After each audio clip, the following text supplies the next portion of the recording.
Dinamikus egyensúlynak, vagy röviden egyensúlynak nevezzük azt a jelenséget, amikor két ellentétes irányú folyamat egyenlő sebességgel zajlik, azaz az oda- és a visszaalakulás sebessége megegyezik.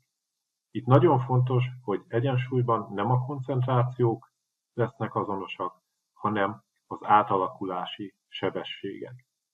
Attól függően, hogy az egyensúly során történik-e kémiai változás hiányában fizikai egyensúlyról beszélünk, amelyre nagyon jó példák a különböző fázisátmenetek, illetve az oldódási egyensúlyok, ilyen például a jód megoszlása egy vizes és egy szerves fázis között, mint ahogy az ábrán is látható, víz és széntetraklorid között.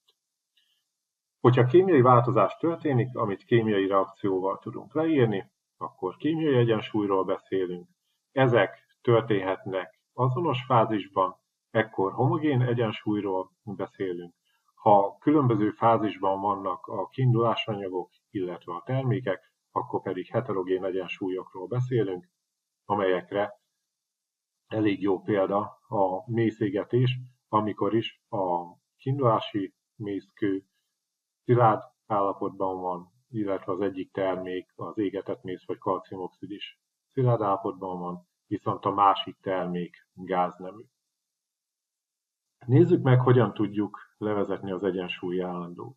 Tekintsünk egy egyszerű kémiai reakciót, amikor is szénmonoxid gáz és hidrogéngáz reagál metanol képződése közben, ekkor az odalakulás sebességét egy K1 állandó, illetve a szénmonoxid, valamint a hidrogén koncentrációinak szorzatával adhatjuk meg. A visszaalakulás sebessége egy K-1 sebességi állandóval, illetve a metanol koncentrációjának szorzatával lesz arányos. Egyensúlyban az oda- és visszaalakulás sebessége megegyezik, tehát, hogyha felírjuk ezt a két sebességi formulát, és azonos oldalra rendezzük a sebességi állandókat, akkor mivel mind a kettő állandó, a hányadosok is állandó lesz, amit a koncentrációkkal kifejezett egyensúlyi állandónak fogunk nevezni. Tehát a sebességi állandók hányadosa mindig az egyensúlyi állandót fogja adni. Az egyensúlyt háromféleképpen közelíthetjük meg, amelyet ez a jobboldali ábra is jól szemléltet.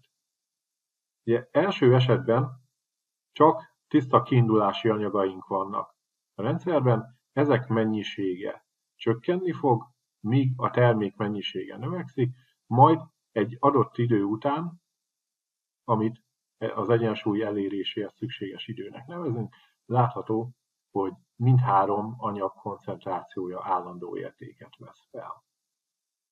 Második esetben csak végtermékünk van, kiindulási anyagok nincsenek a rendszerben, kezdetben, amint elindul a reakció, a termék koncentrációja csökken, a kiindulási anyagok koncentrációja nő, viszont itt is egy TE idő elteltével mindhárom koncentráció állandó lesz.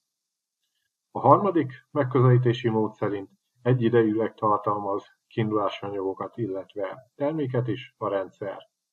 Ekkor mindhárom anyag koncentrációja egyidejűleg változik, és ismét elérjük az egyensúlyi koncentrációkat. Ugye a három megközelítési módban egyensúlyban mindhárom esetben más egyensúlyi koncentrációkat érünk el, viszont ha felírjuk az egyensúlyi állandót, akkor az mindhárom esetre 14,2-es értéket fog adni. Az egyensúlyi állandó kifejezésének módját írja le az úgynevezett tömeghatás törvénye. Tehát az alábbi általános reakcióegyenletet tekintjük, amikor A-mol A anyagból, illetve B-mol B anyagból, G-mol G anyag és H-mol H anyag képződik, akkor erre a koncentrációkkal kifejezett egyensúlyi állandó úgy írható fel, hogy a termékek egyensúlyi koncentrációi a megfelelő hatványon, és itt a hatványon a sztóimetriai együtthatókat értjük, összeszorozzuk, és osztjuk a kiindulási anyagok megfelelő egyensúlyi koncentrációinak megfelelő hatványon vett szorzatával. Tehát a termékeket mindig a számlálóba, a kiindulási anyagokat pedig a nevezőbe kell írni. A hatványok pedig a kérdéses vegyületszitohőmérséklet együtthatóját fogják jelenteni a reakció egyenletben. Termodinamikában nem koncentrációkat írunk az egyensúlyálló kifejezésébe, hanem az úgynevezett aktivitásokat, ugyanis töményebb oldatokban, tekintsünk itt egy ionoldatot, akkor a szabad részecskék száma nem lesz egyenlő az adott anyag koncentrációjával. Itt a koncentrációkat még egy úgynevezett aktivitási együtthatóval kell megszorozni, hogy az adott anyag aktivitását kapjuk. Az egyensúly állandóra több nagyon fontos szabály is érvényes, és ha a folyamatot, tehát a reakcióegyenletet megfordítjuk, akkor fel kell cserélnünk a kiindulási anyagokat és a végtermékeket, tehát a folyamat megfordítása az egyensúlyi állandó reciprokát fogja eredményezni. Hogyha a reakcióegyenletben az együtthatókat egy adott konstanssal megszorozzuk, akkor az egyensúlyi állandót megfelelő hatványra kell emelnünk, ami a konstans szoros hatvány lesz. Tehát ha az AB egyenletben minden együtthatót megszoroznánk 2-vel, akkor az eredetileg felírt koncentrációkkal kifejezett egyensúlyi állandót a négyzetre kellene emelni. Hogyha az együtthatókat osztjuk, akkor pedig az egyensúlyi állandó megfelelő gyökéhez fogunk jutni. Nézzük meg, hogyan tudjuk egy tetszőleges reakcióra az egyensúlyi állandót kiszámítani. Ez lesz az úgynevezett táblázatos módszer. Feladat szerint 1 mol hidrogéngázt és 1 mol jódgőzt vezetünk egy 5 literes zárt tartályba. Itt a zárt tartály nagyon fontos, ugyanis nem lehet térfogatváltozás a reakció során. Tehát a koncentrációkat egyszerű lesz kiszámolni. Az elegyet felmelegítve az alábbi egyensúlyi reakció játszódik le. 1 mol hidrogén, illetve 1 mol jód gáz reakciójából 2 mol hidrogén-jodid gázt fogunk kapni. Az egyensúly elegy 1,58 mol hidrogén-jodidot tartalmaz. Kérdés, hogy mi lesz a hidrogén-jód és hidrogén-jodid egyensúlyi koncentrációja egyensúlyban. Számoljuk ki a koncentrációkkal kifejezett egyensúlyi állandót. A táblázatos módszer lényege, írjuk fel a reakcióegyenletet, és alá 3 sort. Kezdetben mekkora koncentrációja volt az egyes reaktánsoknak, illetve termékeknek, ezek mennyisége mennyivel változott meg a reakció során, és mekkorák lesznek az egyensúlyi koncentrációk. A változás értelemszerűen kiindulási anyagokra negatív, termékekre pedig pozitív előjelű lesz.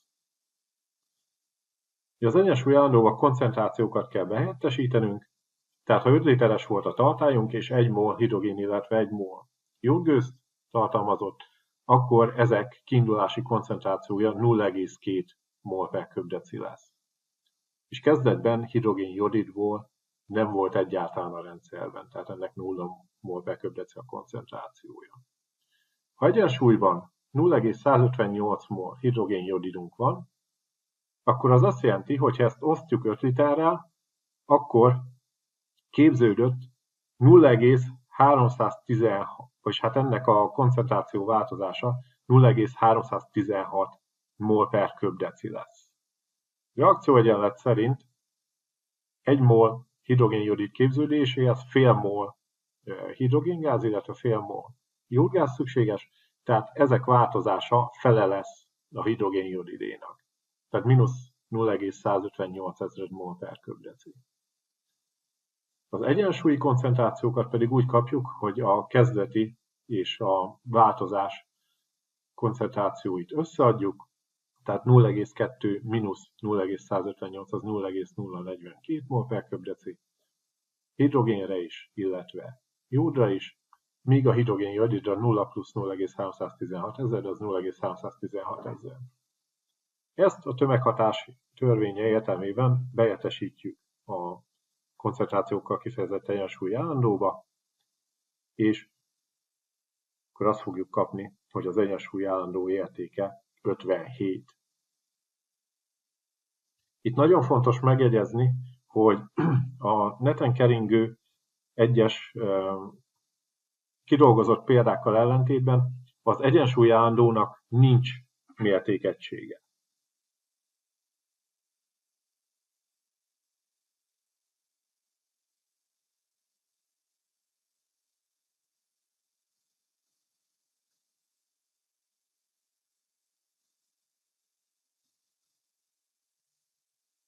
Ugyanis majd a későbbiekben látni fogjuk, hogy az egyensúlyi állandónak a logaritmusát kell képeznünk, és a logaritmus után álló tagnak soha nem lehet mértékegysége vagy dimenziója. Ezt úgy érjük el, hogy nem a valós koncentrációkat helyettesítjük be az egyensúlyi állandó számításánál, hanem csak a számértékeket. A dimenziómentes koncentrációt úgy tudunk létrehozni, ennek a jelölése C hullámvonal, hogy az egyensúlyi koncentrációt osztjuk az egységkoncentrációval. Tehát például ebben az esetben a 0,316 molt osztjuk 1 mollal. Ilyenkor a mol kiesik, és csak a számértéket helyettesítjük be az egyensúlyi állandó kifejezésébe. Ugyanígy, hogyha nyomással megadott egyensúlyi állandónk van, akkor dimenziómentes nyomásokat fogunk beleírni, tehát P per P standardet. A gázoknál koncentráció helyett a Dalton törvény értelmében használhatunk nyomásokat is. A gázkeverékek oldatoknak tekinthetők, Kp-t a gázok parciális nyomásaival fejezhetjük ki. Hogyha az alábbi egyszerű reakciót tekintjük, amikor is 2 mol kén-dioxid gáz reagál 1 mol oxigéngázzal, 2 mol kén-trioxid gáz képződése közben, akkor a kén-trioxid koncentrációja az egyesített gáztörvény segítségével ugye felírható a kén-trioxid anyagmennyisége osztva a térfogattal, tehát a kén-trioxid parciális nyomása osztva a Renault állandó szorozva a hőmérséklettel. Ugyanígy felírható ugyanez a kén-dioxid, illetve az oxigén koncentrációjára is. És ha ezeket az értékeket beértesítjük a koncentrációkkal kifejezett egyensúlyi állandó kifejezésébe, akkor kapunk egy olyan összefüggést, ami a termékek, illetve a kiindulási anyagok parciális nyomásainak hányadosát tartalmazza, szorozva elszeltével. A parciális nyomásokkal kifejezett állandót fogjuk Kp-nak nevezni, és a koncentrációkkal, illetve a nyomásokkal kifejezett egyensúlyi állandó között a SRT teremkapcsolatot. Ha molszámváltozással jár a reakció, akkor SRT a delta n-nel kell megszoroznunk a koncentrációkkal kifejezett egyensúlyi állandót, ahhoz, hogy a nyomásokkal kifejezett egyensúlyi állandót kapjuk meg. Itt a delta n a termékek sztójanometriai együtthatóinak összege mínusz a kiindulási anyagok sztójanometriai együtthatóinak összege. Nagyon jól látható ez a jobb oldalon, az alábbi 3 példán, amikor 2 mol nitrogén-dioxidból 1 mol dinitrogén tetroxid képződik. Itt ugye 1 mol a molszámváltozás, mínusz 1 mol, tehát a Kp egyenlő lesz Kc-szel elszer T a mínusz elsőn. Az előző dián ismertetett reakciónál hidrogén, illetve jód reakciójával hidrogénjodidot kapunk, 2 mol. Mind a két oldalon az anyagmennyiség, tehát nincs molszámváltozás. Ilyenkor elszer T a nulladikont kell behelyettesítenünk, tehát a Kp megegyezik a Kc-vel, és végül az ammónia-szintézis reakciójánál 4 mol kiindulási anyagból kapunk 2 molt, tehát itt a delta N -2 lesz. Tehát a Kp egyenlő lesz Kc-szer T a -másodikonnal.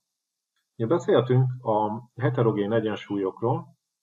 Nagyon fontos megemlíteni, hogy az egyensúlyi állandók kifejezései nem tartalmazzák a koncentráció kifejezéseket egy komponens folyadék és szilárd állapotára vonatkozóan, azaz tiszta folyadékokra és szilárd anyagokra. Ilyenkor úgy vesszük ebben a reakcióban, amikor szilárd szén reagál vízgőzzel, szénmonoxid gáz és hidrogéngáz képződése közben, mintha a szénnek egységnyi lenne a koncentrációja. Így a Kc egyszerűen a szénmonoxid szorozva a hidrogén koncentrációval osztva a vízgőz koncentráció négyzetével lesz egyenlő. Vagy a parciális nyomásokkal kifejezett Kp szorozva LCRT-vel. Hogyha a mélyszégetés egyensúlyi reakcióját nézzük, abban csak egy gázállapotú termékünk van, mind a kiindulási anyag, mind az egyik termék szilárd állapotú, tehát ilyenkor az egyensúlyi állandóban csak a széndioxid koncentrációját, vagy a széndioxid parciális nyomását kell feltüntetni. Ugye, ha nem egyensúlyban vagyunk, nagyon fontos megállapítanunk, vagy meghatároznunk azt, hogy a reakció melyik irányba fog lejátszódni. Nézzük a már ismert reakciónkat, szénmonoxid és hidrogén reakcióját, amelyben metanol képződik. Ekkor adott időpillanatban lemérhetjük az egyes anyagok koncentrációit, és segítségükkel létrehozhatjuk az úgynevezett reakcióhányadost, vagy QC-t, amely formailag megegyezik az egyensúlyi állandóval, azonban a benne szereplő koncentrációk a pillanatnyi, tehát itt T az adott T időpillanathoz tartozó koncentrációt jelenti, és nem az egyensúlyi koncentrációt. Egyensúlyban természetesen a reakcióhányados meg fog egyezni az egyensúlyi állandóval, és akkor 5 különböző esetet különböztethetünk meg. Tiszta reaktánsokra a termékek koncentrációi nullák, tehát nulla bármilyen számmal osztva nullát fog adni, a reakcióhányadosunk nulla lesz, a reakció a termékképződés irányába fog lejátszódni, tehát jobboldali irányba. Hogyha balra vagyunk az egyensúlytól, ez azt jelenti, hogy több kiindulási anyagunk van, mint amennyi egyensúlyban lehetne, tehát a reakcióhányadosunk értéke kisebb, mint az egyensúly állandó értéke, ekkor is jobbra, tehát a termékképződés irányába játszódik le a reakció. Egyensúlyban a koncentrációk megegyeznek az egyensúlyi koncentrációkkal, tehát a reakcióhányados egyenlő lesz az egyensúly állandóval, ekkor sem erre nem fog menni a reakció makroszkópikusan. Itt nagyon fontos felhívni a figyelmet, hogy makroszkópikus változást nem tapasztalunk. Ugyanis mikroszkópikus szinten mind a két folyamat, tehát az odaalakulás és a visszaalakulás is folyamatosan játszódik le, de egyforma sebességgel. Tehát ugyanannyi mol metanol képződik, mint amennyi elbomlott. Hogyha több termékünk van, mint amennyi egyensúlyban lehetne, akkor jobbra vagyunk az egyensúlytól, ilyenkor a reakcióhányadosunk nagyobb, mint az egyensúly állandó, ekkor a reakció balra, tehát a kiindulási anyagok képződésének irányába fog lejátszódni, míg végül, ha csak tiszta termékünk van, akkor ugye közel nullával kell osztanunk, ami egy végtelen számot fog eredményezni. Tehát ilyenkor is a visszaalakulás, tehát a kiindulási anyagok képződésének irányába, vagyis balra játszódik le a folyamat. Tehát összefoglalva, hogy azt akarjuk megállapítani, hogy egyensúlyban van-e a reakciónk, vagy melyik irányba fog lejátszódni, akkor beértesítjük a koncentrációkat a megfelelő hatványon a reakcióhányados kifejezésébe, és ha kisebb a reakcióhányados, mint az egyensúly állandó, akkor termékképződés irányába játszódik le. Tehát jobbra, hogyha nagyobb a reakcióhányados, akkor a visszairányú folyamat, tehát a kiindulási anyag képződés játszódik le. Hogyha a reakcióhányadós megegyezik az egyensúlyállóval, akkor pedig valódi egyensúlyban vagyunk. Ugye, hogyha megnézzük pár kiválasztott reakcióra az egyensúlyállandó értékét, például a hidrogén égése oxigénben, vízképződés közben, akkor láthatjuk, hogy erre 1,4x10⁻83-on, tehát egy óriási számot kapunk 25 Celsius fokon.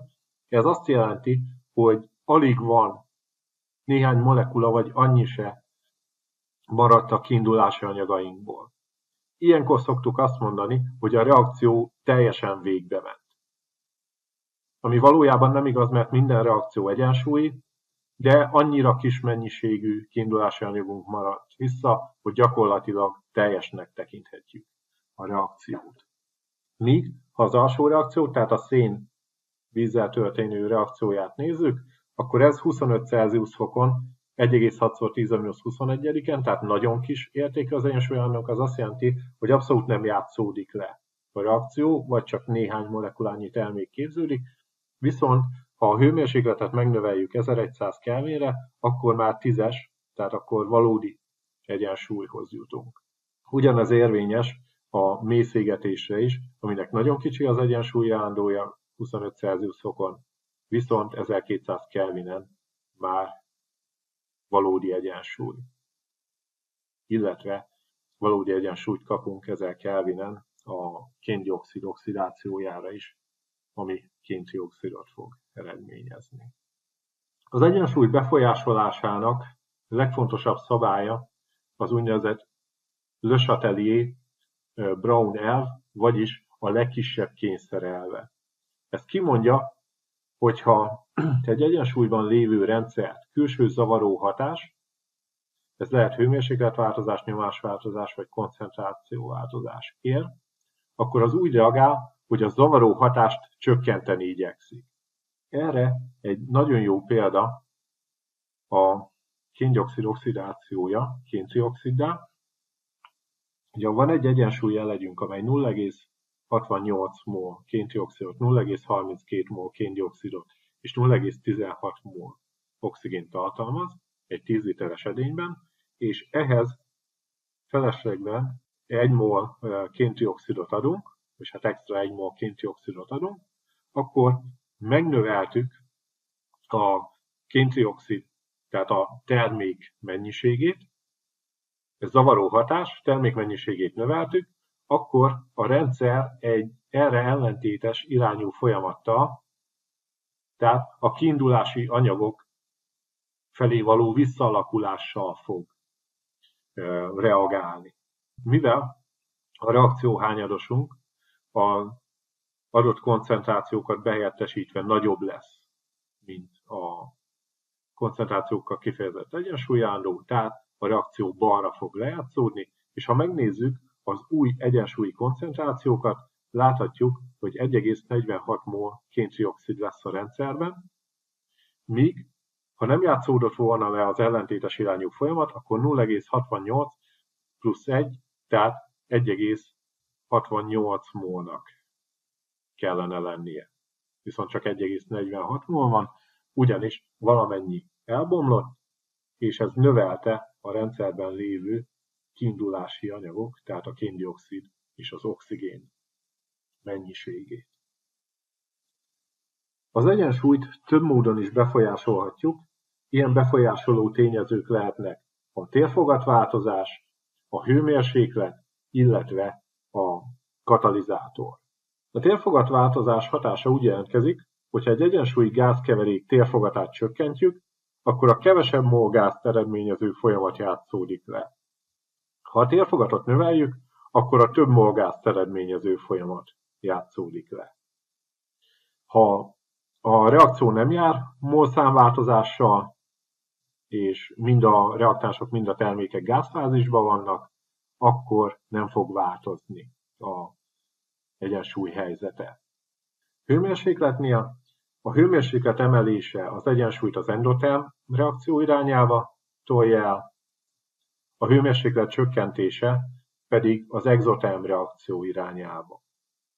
Ugye itt nagyon fontos megjegyezni, hogy Itt a hőmérsékletemelés az irányt fogja befolyásolni. Viszont a hőmérsékletemelés minden reakciót gyorsít, ahogy a kinetikai előadáson is láttuk. Tehát mind az endoterm, mind az exoterm reakciónál sokkal hamarabb fog beállni az egyensúly hőmérsékletemelés hatására. És végül a katalizátor hatása. Ugye a katalizátor egy alternatív kisebb aktiválási energiájú reakcióutat nyit meg, és ebből következik, hogy a katalizátornak nincs hatása az egyensúlyra. Tehát a katalizátor az egyensúlyi koncentrációkat nem fogja befolyásolni. Csak azt fogja befolyásolni, hogy milyen gyorsan érjük el az egyensúlyt. Tehát az egyensúly beállásának sebességét fogja megnövelni. És végül összefoglalásként nézzük meg, hogy mi a különbség az ideális egyensúly és a gyakorlati egyensúly. Tehát az iparban alkalmazott egyensúlyok között. Ugyanis az optimális körülmények csak az egyensúly helyzetét jelölik, és nem tartalmazzák az egyensúly elérésének sebességét. Iparban viszont az a mondás, hogy az idő pénz, tehát minél gyorsabban tudunk megcsinálni valamit, annál több terméket tudunk előállítani, tehát annál nagyobb profitot tudunk elérni. Nézzük az ammónia szintézist. 1 mol nitrogéngáz reagál 3 mol hidrogéngázzal, 2 mol ammóniagáz képződése közben, tehát ez a folyamat molszámcsökkenéssel jár, ezért a nyomás növelése kedvez neki. A folyamat exoterm jellegű, tehát alacsony hőmérsékleten kéne lejátszatnunk. És ha megnézzük itt a diagramon, a kék terület az optimális körülményeket foglalja össze, azaz ilyen 7-900 atmoszféra nyomást és 100 fok alatti hőmérsékletet. Azonban a folyamatnak a nitrogén 3-as kötése miatt rendkívül nagy az aktiválási energiája, emiatt az optimális körülmények között nagyon lassú lenne a folyamat. Ezért iparban ezt úgy valósítják meg, hogy növelik a hőmérsékletet, tehát a részecskék egyre nagyobb hányadának lesz elegendő kinetikus energiája az aktiválási energia legyőzéséhez. Katalizátort alkalmaznak, viszont a nyomást viszonylag alacsony, tehát 100 atmoszféra környékén tartják, ugyanis a nagy nyomás létrehozásának jelentős extra költségei vannak. A jobb oldalon látható az ammónia szintézis vázlata. Itt ugye az a lényeg, hogy mind a nitrogén, mind a hidrogén gázhalmazállapotúak, viszont az ammónia könnyen cseppfolyósítható. Tehát a folyamatot nem viszik el 100%-os konverzióig, mint az optimális körülmények sugallnák, hanem egy a 20%-os konverzió után az ammóniát hőcserélőn cseppfolyósítják, és elválasztják a permanens gáz nitrogéntől és hidrogéntől, amelyeket visszavezetnek vagy recirkuláltatnak a katalitikus reaktorba. Ugye recirkulációval vagy visszavezetéssel nincs anyagveszteségünk, tehát egy idő után az összes nitrogént és hidrogént át tudjuk alakítani, miközben az ammóniát folyamatosan eltávolítjuk a rendszerből, és költséghatékony, optimális módon tudunk ammóniát szintetizálni.